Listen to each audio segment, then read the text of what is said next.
नमस्कार दोस्तों हरियाणा के भीतर आज ही नई सरकार ने शपथ ले ली और जम्मू कश्मीर के भीतर तो कल ही नई सरकार ने शपथ ले ली। लेकिन दोस्तों, आपने शपथ ग्रहण समारोह अगर देखा होगा तो फिर आप ध्यान दीजिएगा कि हर कोई मौजूद था उस शपथ ग्रहण समारोह में। जिसकी सरकार बन रही है उसके साथ खड़े हुए तमाम पॉलिटिकल पार्टी की मौजूदगी थी, उन तमाम बड़े बड़े नेताओं की मौजूदगी थी जो रूठे हुए नाराज रहते हैं इस दौर में। उन तमाम नेताओं की भी मौजूदगी थी जो सीधे सीधे तौर पर न तो जम्मू कश्मीर के शपथ ग्रहण समारोह में जम्मू कश्मीर में कोई राजनीति को साधते हैं और न कोई हरियाणा के भीतर राजनीति साधने के लिए उस राजनीतिक दल की जरूरत है। लेकिन इसके बावजूद भी ताकत, जी हां, ताकत का एहसास कैसे कराया जाए और ये कैसे बताया जाए कि हम एकजुट हैं, हम एक साथ हैं। और एकजुटता का मतलब ये होता है कि समूची एनडीए गठबंधन आज हरियाणा के भीतर नजर आई।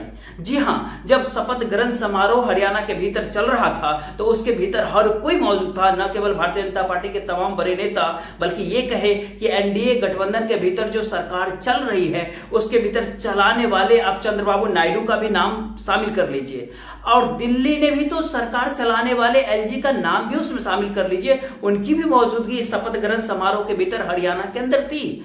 नितिन गडकरी साहब भी मुस्कुराते हंसते हुए देवेंद्र फडणवीस साहब से बातचीत कर रहे थे, आपने देखा होगा। दरअसल इस बात का एहसास होता है कि अगर थोड़ा सा भी बिखर गए तो फिर सत्ता छिन जाएगी। यानी ये कहे कि इस दौर में मजबूती के साथ एक दूसरे के साथ खड़ा होना पड़ेगा और यही परिस्थिति कल जम्मू कश्मीर के भीतर नजर आई, जहां पर समूचा इंडिया गठबंधन एक साथ खड़ा था शपथ ग्रहण समारोह में। लेकिन ऐसे में सवाल अब महाराष्ट्र का होता है। जी हां, उस महाराष्ट्र के भीतर जहां पर इससे पहले कभी भी सामान्य तौर पर 4 पॉलिटिकल पार्टी हुआ करते थे महाराष्ट्र के भीतर, लेकिन बीते 4-5 साल की अजब गजब राजनीति के भीतर महाराष्ट्र में 4 के बदले 6 राजनीतिक दलों को, 6 पॉलिटिकल पार्टियों को लाकर खड़ा कर दिया। शिवसेना 2 हिस्सों में बट गया, एनसीपी 2 हिस्सों में बट गया। हिंदुत्व का नाम लेते लेते उद्धव ठाकरे कांग्रेस और एनसीपी के साथ जाकर खड़े हो गए। सेकुलरिज्म का नाम लेते लेते अजित पवार भारतीय जनता पार्टी और एकनाथ शिंदे की शिवसेना के साथ खड़े हो गए महाराष्ट्र के भीतर। आखिर कहां पर वोट कौन डालेगा? और इस दौर में वोट का मतलब क्या यही होता है कि हिंदुत्व या फिर सेकुलरिज्म के आश्रय वोट डाले जाएंगे? बिल्कुल भी नहीं। आखिर इस दौर में गठबंधन की राजनीति में आपको एक साथ एकजुट खड़े होना पड़ेगा और महाराष्ट्र की विधानसभा चुनाव के भीतर और महाराष्ट्र की इस राजनीति में पहली बार नजारा उस गठबंधन का आप देखेंगे जिस गठबंधन के पूरी आस या कह पूरी की पूरी अस्तित्व महाराष्ट्र विधानसभा चुनाव से जाकर के जुड़ जाता है। हरियाणा के भीतर क्या हार गई कांग्रेस? इंडिया गठबंधन के तमाम बड़े बड़े पॉलिटिकल पार्टियों ने नए तरीके से घेर लिया। अब महाराष्ट्र विधानसभा चुनाव के भीतर यह तय होना है कि हर पॉलिटिकल पार्टी इसमें चुनाव लड़ ले, चाहे वो सीपीआई हो चाहे सीपीएम हो। सीपीआई और सीपीएम इससे पहले भी चुनाव लड़ा करती थी, वो चाहे समाजवादी पार्टी हो या फिर ये कहे कि समाजवादी पार्टी भी तो उस समय में चुनाव लड़ती थी। 2 विधायक तो उसके भी हैं, उसमें एक भिवानी ईस्ट से जीते हुए थे और दूसरे मानपुर शिवाजी नगर से भी जीते हुए थे। जी हाँ, वही अरविंद केजरीवाल भी आकर के महाराष्ट्र के भीतर खड़े हो जाए। पश्चिम बंगाल से ममता बनर्जी को भी लाने का प्रयास महाराष्ट्र के भीतर हो रहा है। कम से कम औपचारिक वर्त ही सही, लेकिन एक सीट के ऊपर वह चुनाव जरूर लड़े। आखिर पहला संदेश यही होता है कि इंडिया गठबंधन सामूहिकता के साथ, एकजुटता के साथ इस बार महाराष्ट्र के विधानसभा चुनाव को लड़े। उसमें सवाल एमबीए का नहीं रहे, सवाल इंडिया का रहे और इंडिया के भीतर हर बड़ा बड़ा पॉलिटिकल पार्टी, हर बड़ा बड़ा कद्दावर नेता चुनाव प्रचार में महाराष्ट्र की जमीन पर उतरे, सीधे तौर पर वहां पर भारतीय जनता पार्टी को निशाने पर ले और इस बात का एहसास कराए कि शिवसेना कैसे असंवैधानिक तौर पर तोड़ दिए गए। इस बात का एहसास कराए कि दरअसल करप्शन भारतीय जनता पार्टी के लिए इस दौर में कोई मायने रखता ही नहीं। हाँ, और इस पूरे लिस्ट के भीतर जो जो नए नए रास्ते तैयार करने की कोशिश अब इंडिया गठबंधन की तरफ से किया जा रहा है वो सच में आपको काफी हैरान कर देगी। हैरत अंगेज इसलिए भी है, हैरान करने वाली बात इसलिए भी क्योंकि महाराष्ट्र के खिलाफ यदि जीत नहीं पाया इंडिया गठबंधन तो फिर समझ लीजिए कि इंडिया गठबंधन का अस्तित्व इस बार खत्म हो जाएगा। इस बात का एहसास इंडिया गठबंधन को हो चला है क्योंकि सबसे ज्यादा राजनीतिक, सबसे ज्यादा पॉलिटिकल पार्टियों का गठजोड़ हरियाणा ही वह राज्य माना जा रहा था जहां पर जीत मिलेगी और उसके बाद महाराष्ट्र के भीतर जीत मिलेगी। यानी यह कहे कि हरियाणा के भीतर कांग्रेस अपने बूते चल पड़ी और कांग्रेस को हार मिल गई। और महाराष्ट्र के विधानसभा चुनाव में यह गलती इंडिया गठबंधन की तरफ से नहीं होना चाहिए या कांग्रेस की तरफ से नहीं होना चाहिए। इसलिए यह सवाल अब इंडिया गठबंधन की तरफ से, शरद पवार या फिर उद्धव ठाकरे की तरफ से नहीं हुई। इसीलिए इस दौर में कांग्रेस पार्टी अपने कोटे का भी सीट देने के लिए तैयार है और यह संदेश देने के लिए इस दौर में तैयार है कि समूचा इंडिया गठबंधन महाराष्ट्र में एक साथ खड़ा है। इसके लिए जिन जिन रास्तों को अपनाया जा रहा है उन तमाम रास्तों पर बात किया जाए। उससे पहले आज जरा एक एक करके सारी बात को समझिए। आज की तस्वीर, आज की वीडियो फुटेज को देख लीजिए कि आज हरियाणा के भीतर नई सरकार के शपथ ग्रहण समारोह का इस वीडियो को देखिएगा। इसमें क्या कुछ होता है, दिल्ली के एलजी बैठे हुए आपको दिखाई देंगे। जी हाँ, वही नितिन गडकरी साहब हंसते मुस्कुराते हुए आपको नजर आ जाएंगे। जी हाँ, चंद्रबाबू नायडू को अहमियत इतनी ज्यादा कि हर कोई इस दौर में उसको देख करके खड़ा हो जाएगा, क्योंकि उस दौर में सबको पता है कि गद्दी पर अगर बैठे हुए हैं कोई तो फिर चंद्रबाबू नायडू ही उसके पीछे का वो पिलर है। इसीलिए तो उनको क्लीन चिट उन तमाम मामलों के भीतर भी थमा दिए गए जिन मामलों को लेकर के 1.5-2 महीनों तक उन्होंने जेल में बिताया, जेल के अंदर रहे और चुनाव प्रचार के दौरान बखूबी उस बात का जिक्र भारतीय जनता पार्टी करने से चूकी नहीं थी। तो फिर ऐसे में सियासी तौर पर हर मुद्दे के आश्रय, हर समीकरण के आश्रय महाराष्ट्र की तरफ अगर आप आगे बढ़े, उससे पहले छोटा सा फुटेज को देखिए, आज की होती है, देख लीजिए।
आप देख लिए, हर राज्य का सीएम मौजूद था, हर ताकतवर नेता मौजूद था, हर किसी की मौजूदगी एनडीए के ताकत का एहसास करा रही थी। प्रधानमंत्री नरेंद्र मोदी भी मौजूद होते हैं, देश के गृह मंत्री अमित शाह भी मौजूद होते हैं, हर कैबिनेट मिनिस्टर मौजूद होता। और क्या चाहिए आपको?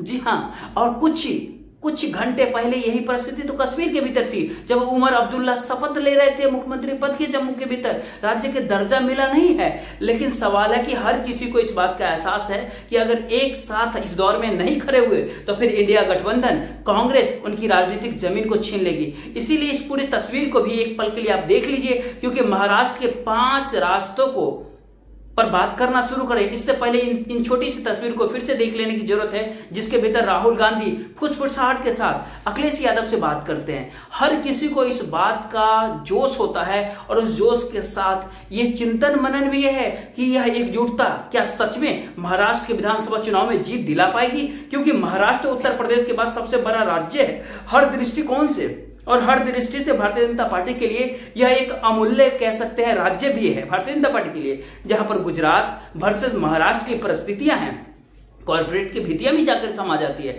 सियासी तौर पर भी है। लेकिन पहले इस छोटे से वीडियो क्लिप को देख लीजिए। एकजुटता का मतलब इस दौर में हरियाणा के हार के बाद इंडिया गठबंधन के भीतर किस तरीके से छा जाता है, उसको भी एक पल के लिए आप देखिए, समझिए।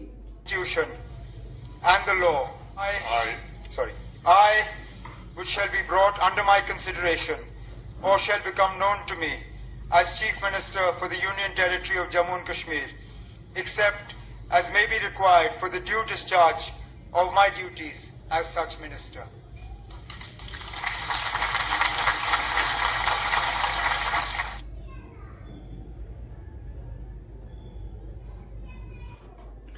अच्छा है ना, एक इकट्ठा का एहसास इंडिया गठबंधन को हो चला है, एकजुटता का एहसास हो चला है। अच्छा है कि इस भारत देश के भीतर जिन तमाम मुद्दों को लगातार विपक्ष के नेता राहुल गांधी उठा रहे थे, हरियाणा विधानसभा चुनाव के बाद वो सब गायब हो गया। लेकिन अच्छा है कि इस गठबंधन के आसरे ही क्या यह पहुंच और पकड़ महाराष्ट्र के विधानसभा चुनाव को जीत पाएगी या फिर नहीं जीत पाएगी। इसीलिए आज महाराष्ट्र को लेकर के पहली चौतरफा घेराबंदी इन्हीं तमाम बातों को लेकर के है कि केवल शरद पवार या फिर उद्धव ठाकरे या फिर राहुल गांधी से काम महाराष्ट्र के भीतर नहीं चलेगा। आपको चौतरफा तरीका से हमला, चाहे वो छोटे छोटे वोट बैंक को लेकर के हो, चाहे तमाम सारी और अलग ही बात क्यों ना हो, आपकी हर उसको मौजूदगी वहां पे उपस्थित करानी ही पड़ेगी, जिससे इस बात का एहसास हो जाए कि महाराष्ट्र का विधानसभा चुनाव सही मायने में 2024 के लोकसभा चुनाव के तर्ज पर ही महाराष्ट्र के भीतर लड़ना चाहते हैं। इसीलिए स्टालिन भी वहां पर चुनाव प्रचार करने के लिए पहुंचेंगे महाराष्ट्र के भीतर। पश्चिम बंगाल से ममता बनर्जी को मनाया जा रहा कि आप कम से कम चुनाव प्रचार के लिए 3 रैलियां महाराष्ट्र के भीतर जरूर कीजिए। वह मुंबई का इलाका हो, विदर्भ का क्षेत्र हो, मराठवाड़ा का क्षेत्र हो, इन तमाम जगहों पर पश्चिम बंगाल के मुख्यमंत्री ममता बनर्जी की मौजूदगी होनी चाहिए और चुनाव भी लड़े, सिंबॉलिक ही सही, लेकिन एक सीट पर पश्चिम बंगाल के मुख्यमंत्री ममता बनर्जी महाराष्ट्र में चुनाव जरूर लड़े। वो अलग मसला है कि एक नहीं, टीएमसी के लोग कहते हैं कम से कम 3 सीट पर तो लड़ना चाहिए। अगर 3 रैलियां पश्चिम बंगाल के मुख्यमंत्री ममता बनर्जी अगर महाराष्ट्र की विधानसभा चुनाव में करती हैं तो इन तमाम सवालों के साथ साथ दिल्ली के भीतर जब आम आदमी पार्टी की देखिए धूम थी, धूम सियासी सत्ता को लेकर के नहीं, आंदोलन को लेकर के थी। उस समय दिल्ली के पास सबसे बड़ी रैली अगर कहीं पर हुई थी तो मुंबई ही था। जी हां, और मुंबई के भीतर आम आदमी पार्टी के मुखिया अरविंद केजरीवाल की मौजूदगी क्या चुनाव प्रचार के साथ साथ इंडिया अलायंस, इंडिया गठबंधन के आश्रय चलेगी या फिर उनकी रैली कम से कम होनी ही चाहिए उन तमाम इलाकों के भीतर जहां पर मुंबई भी शामिल हो और नागपुर भी शामिल हो। इन दोनों को बांटते हुए इंडिया अलायंस और अरविंद केजरीवाल को भी हरियाणा के भीतर चाहे समझौता नहीं हो पाई या नहीं किया, उसकी खामियाजा सबने इंडिया गठबंधन के राजनीतिक पार्टी ने भुगता। और सबसे बड़ा सवाल है कि इस दौर में महाराष्ट्र को गवा देना, क्या महाराष्ट्र के गवाने के बाद क्या कुछ हो सकता है? आखिर इंडिया गठबंधन को एक साथ इकट्ठा होने की कवायद है और उस कवायद के भीतर अखिलेश यादव की समाजवादी पार्टी इससे पहले 2 सीटों के ऊपर महाराष्ट्र के भीतर चुनाव जीत चुकी है। अब वो हाजी शिवाजी नगर मनपुर से जीते थे, भिवंडी ईस्ट के भीतर भी उनकी मौजूदगी जीत के साथ हुई थी। आखिर समाजवादी पार्टी, लेकिन सवाल है कि राज्यों के भीतर कुल 5 से 6 सीटों को समाजवादी पार्टी के पक्ष में महाराष्ट्र विधानसभा चुनाव में दिया जाए। यह अलग बात है कि रैलियां अगर अखिलेश यादव महाराष्ट्र के भीतर करेंगे तो कम से कम 10 सीटें उनको मिलनी चाहिए और ऐसे में 288 में 10 कोई मायने रखती नहीं है। जहां पर यादव, जहां पर उत्तर प्रदेश, वह भी ये कहे कि पूर्वी उत्तर प्रदेश से जुड़े हुए लोगों की मौजूदगी, ईस्ट उत्तर प्रदेश से माइनॉरिटीज यानी मुस्लिमों की मौजूदगी, वहां पर चुनावी जीत अखिलेश यादव की समाजवादी पार्टी के जरिए मिल सकती है महाराष्ट्र के इस विधानसभा चुनाव में। तो उसको लेकर के 6-7 सीट तो दी जा सकती है, 6 से 7 सीट, यानी अखिलेश यादव भी महाराष्ट्र की विधानसभा चुनाव में रैली करने के लिए जरूर पहुंचे। सीपीआई और सीपीएम की मौजूदगी तो वहां पर पहले से ही रही है, सीपीएम के विधायक भी रहे हैं। आखिर स्टालिन को भी वहां पर पहुंचना है और ऐसे में तो फारूक अब्दुल्ला को भी जम्मू कश्मीर से चल करके महाराष्ट्र की विधानसभा चुनाव में आना है। वहां पर नेशनल कॉन्फ्रेंस चुनाव नहीं लड़ेगा, लेकिन नेशनल कॉन्फ्रेंस की मौजूदगी और उसकी पहुंच और पकड़, उनकी अपनी सियासी सत्ता ने जो जीत हासिल की है जम्मू के कश्मीर के भीतर, वो काफी जबरदस्त था। और इस तरीके से जम्मू के कश्मीर के भीतर सरकार बनाई जहां पर केवल जम्मू भी नजर आए और कश्मीर भी नजर आए। तो इस अंदाज में जिस बात का जिक्र मोहब्बत के आश्रय सबको एक साथ लेने और चलने, साथ में आगे बढ़ने की जिक्र है, उस बात का जिक्र फारूक साहब इस संदेश को देने महाराष्ट्र पहुंचेंगे। ये सियासी तौर पर रणनीति का बहुत पहला हिस्सा होता है जिसमें हर किसी को महाराष्ट्र के विधानसभा चुनाव में पहुंचना है, उसकी मौजूदगी होनी चाहिए, रैली होनी चाहिए। अखिलेश यादव तो कल ही पहुंच रहे हैं। जी सुनिए क्या कहते हैं। और इंडिया गठबंधन जीते, वहां पर जो दल है आदरणीय शरद पवार जी का, वहां पर जो पूर्व मुख्यमंत्री उनका दल है और समाजवादी पार्टी अन्य दल, हमारी कोशिश होगी कि इंडिया गठबंधन के साथ लड़ें।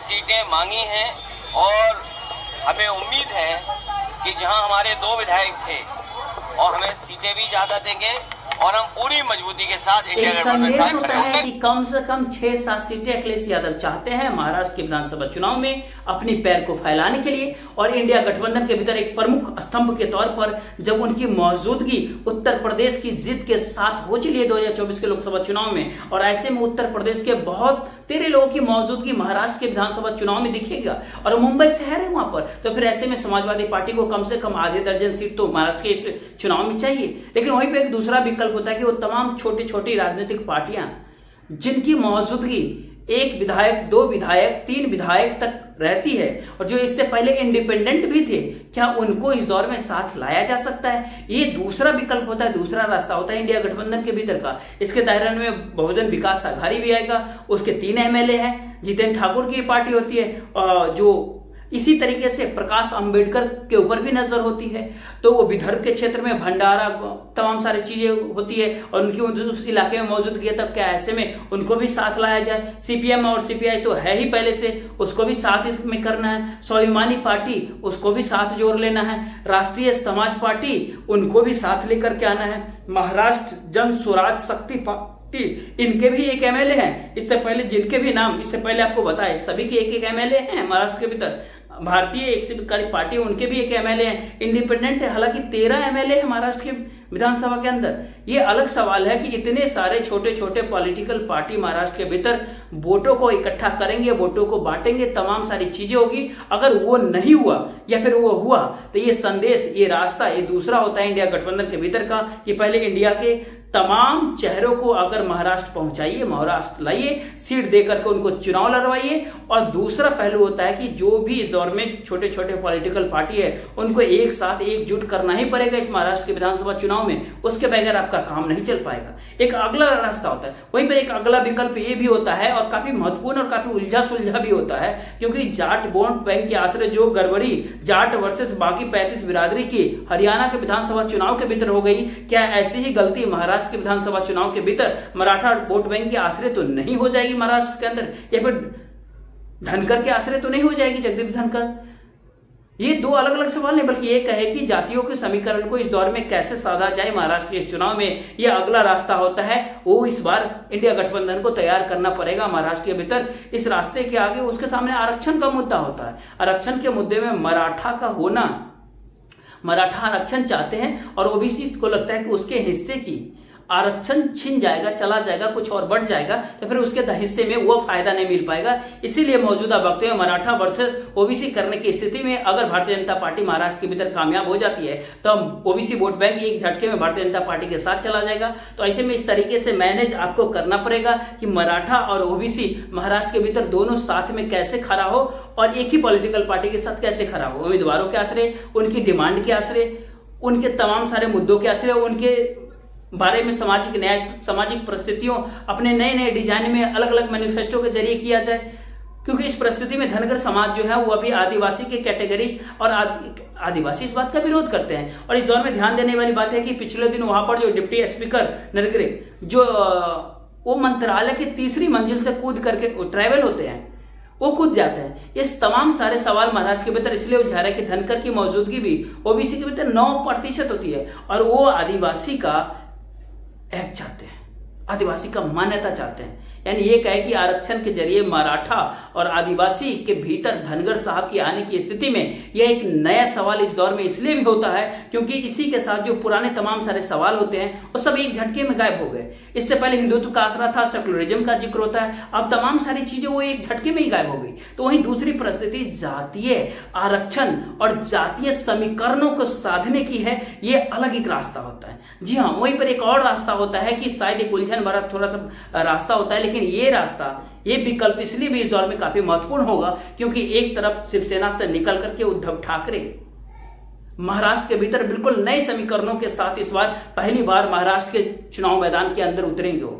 लोकसभा चुनाव 2024 में गए जरूर थे, लेकिन वो दिल्ली का चुनाव था, था। यह महाराष्ट्र के विधानसभा का चुनाव है जहां के मुख्यमंत्री वो पहले भी रह चुके हैं, बेहतरीन सरकार भी चला रहे थे, लेकिन एक ही झटके में शिवसेना को तोड़ दिया गया, दो फाड़ कर दिया गया। उसमें से एकनाथ शिंदे निकल करके यह कहते हुए उस दौर में निकले कि बाला साहब ठाकरे जो कहा करते थे और जिस हिंदुत्व के आश्रय चलते थे, और आनंद ठीक है कि जिस बात का वो जिक्र किया करते थे वो तमाम सारी बातें एनसीपी और कांग्रेस के साथ मिलकर के मटिया मेट कर दिया उद्धव ठाकरे ने, तो मैं तो उधर चला भैया। और ऐसे में माथे पर बहुत बड़ा टीका लगा करके और हिंदुत्व का नारा लगाते हुए भारतीय जनता पार्टी ने उसको हाथों हाथ ले लिया। एकनाथ शिंदे को मुख्यमंत्री बना दिया हरियाणा महाराष्ट्र के भीतर, और देवेंद्र फडणवीस को मुख्यमंत्री के दावेदार जो थे देवेंद्र फडणवीस को पीछे कर दिया। और राजनीति के ये मिजाज हिंदुत्व का वो परीक्षण का भी वक्त था जिसको वर्षों वर्ष से सालों साल से महाराष्ट्र की राजनीति में भारतीय जनता पार्टी और शिवसेना साथ मिलकर के उसको सींचा बड़ा किया, लेकिन इस बार दो फार में बट गया, दो हिस्सों में बट गया। इस रास्ते को भी कहीं ना कहीं साधना होगा इस चुनाव के आश्रय। ये चौथा रास्ता कैसे बनेगा, कैसे तैयार होगा, कैसे सदेगा, इस दौर में इसलिए भी काफी महत्वपूर्ण होता है क्योंकि अजित पवार तो शरद पवार के साथ थे, एनसीपी में थे, सेक्युलरिज्म की बात किया करते थे, वहां से निकल करके वो एनडीए गठबंधन भारतीय जनता पार्टी एकनाथ शिंदे के साथ जाकर पहुंच गए, जहां पर हिंदुत्व का जिक्र होता है, कट्टरवादी हिंदुत्व का जिक्र होता है। उस एस्पेक्ट से भी किया जा रहा है कि बाकायदा एकनाथ शिंदे की पार्टी या फिर भारतीय जनता पार्टी के नेता अजित पवार को देख करके न जाने कैसी कैसी तमाम सारी बातें करने लगते हैं, और इस दौर में कहते हैं कैबिनेट मीटिंग के भीतर तो उनको हम देख ही नहीं पाए।